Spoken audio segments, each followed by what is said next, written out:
Faut-il se marier avec un contrat de mariage? Alors, euh, le contrat de mariage, pour être honnête, statistiquement, ça ne sert à rien.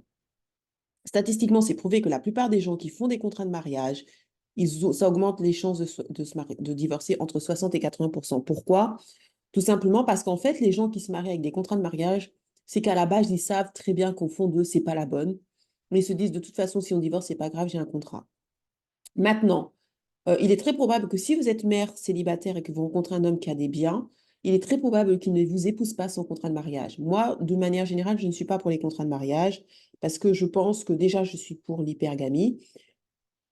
Donc déjà, si vous faites de l'hypergamie, vous n'êtes pas censé avoir un contrat de mariage si vous mariez à quelqu'un qui est un peu plus que vous ou pareil.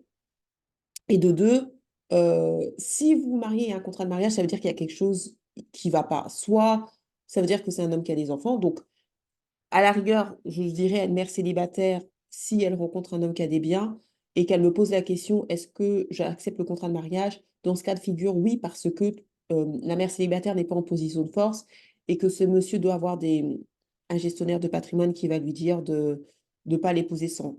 Mais si vous êtes mère sans enfant et que vous êtes en âge de procréer, n'acceptez pas le contrat de mariage parce que là, je vois pas vraiment l'intérêt.